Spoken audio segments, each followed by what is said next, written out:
Olá! Hoje a gente vai dar uma olhada mais de perto num capítulo específico do livro Cidades Inteligentes, o modelo de sucesso da China, do Eduardo Moreno. Vamos focar no capítulo 2, Estrutura de Design de Nível Superior. A ideia aqui é entender a visão do Moreno sobre como o planejamento lá do alto, a estratégia mesmo, é o que ele aponta como chave para o sucesso chinês nessa área. Vamos ver como ele desenha essa estrutura. Para começar, Moreno bate muito na tecla da estratégia nacional, né? Ele menciona, assim, os planos quinquenais, o plano de urbanização de novo tipo, a estratégia Internet Plus. Mas o ponto principal que ele levanta, eu acho, é como esses planos já nascem pensando em tecnologia junto com cidade. É uma integração forte. E ele descreve um apoio bem significativo do governo central, né? Tanto em grana quanto em leis para empurrar a inovação e o uso das TICs. Exato. E o interessante na análise do Moreno é o efeito que essa centralização toda tem. Ele argumenta que isso traz, assim, um alinhamento muito grande, uma uniformidade na implementação país afora e os projetos piloto, né? As zonas de demonstração. Moreno coloca eles como tipo laboratórios. É ali que se testa tecnologia, se testa a abordagem antes de sair replicando. Funciona como um campo de provas controlado, sabe? E claro, a criação de padrões nacionais. Isso ele frisa bastante. Padrão para dados, para segurança, para IoT, para IA, para garantir que as peças se encaixam, que tudo conversa. Entendi. Então tem essa direção forte vindo de cima, mas como que o Moreno descreve isso chegando na ponta, lá na cidade, sem virar uma camisa de força? Ele detalha bem essa estrutura de governança em níveis, né? Sim, ele detalha. Na visão que o Moreno apresenta, o governo central define as metas grandes, as diretrizes, bota dinheiro em pesquisa e desenvolvimento e cuida dessa padronização toda. Mas, aí a implementação no dia a dia, adaptar para o contexto local, o planejamento miúdo, a gestão, até o engajamento do pessoal, isso fica com os governos locais. Moreno não pinta isso como uma ordem de cima para baixo, simplesmente. Ele fala numa dinâmica mais colaborativa. Colaborativa como? Que tipo de mecanismo ele aponta para essa colaboração funcionar? Então, ele menciona coisas como consultas entre os níveis, comitês conjuntos para coordenar as ações, e tem também a parte de supervisão, né? O governo central acompanha, avalia com indicadores, faz auditorias para ver se está indo bem. Uma coisa legal que ele ressalta é que é um processo iterativo. Tipo, um piloto deu certo, beleza, refina aqui, ajusta ali e aí sim replica, escala.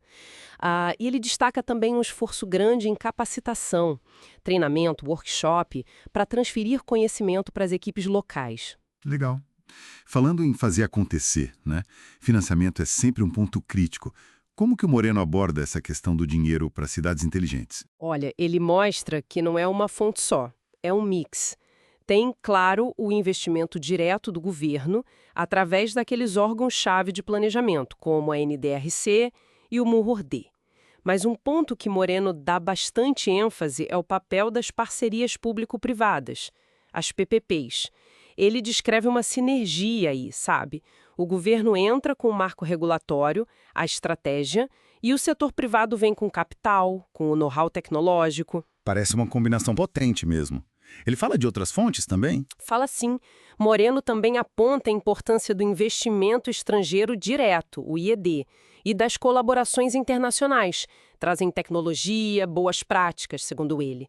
E não podemos esquecer do capital de risco, private equity. Ele destaca como isso alimenta as startups de tecnologia, que são vitais para trazer inovação para esse ecossistema de cidade inteligente. Então, é essa mistura de fontes que o Moreno apresenta como fundamental para viabilizar tudo. E toda essa estrutura financeira robusta ajuda a lidar com os desafios. Porque, imagino, não deve ser fácil. Com certeza ajuda. E Moreno não foge dos desafios, não. Ele reconhece que tem vários.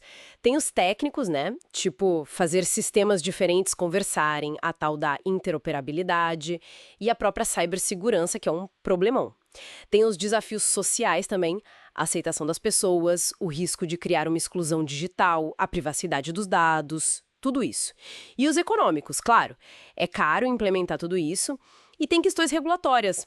Mas aí ele apresenta estratégias como as PPPs, justamente como uma forma de dar conta desses custos, e menciona também os programas de inclusão digital, a criação de leis de proteção de dados, de cibersegurança, como respostas para essas outras preocupações. Certo. Então, para a gente amarrar o que Moreno apresenta nesse capítulo 2, o sucesso do modelo chinês viria dessa arquitetura bem definida lá em cima. Uma liderança central forte, papéis claros para os governos locais, uma implementação que vai aprendendo com os pilotos e um financiamento diversificado, governo, PPPs, investimento de fora, capital de risco e, claro, uma abordagem de encarar os desafios de frente. Exatamente. E acho que um pensamento final que fica dessa análise do Moreno, estritamente do capítulo 2, é justamente sobre essa tensão.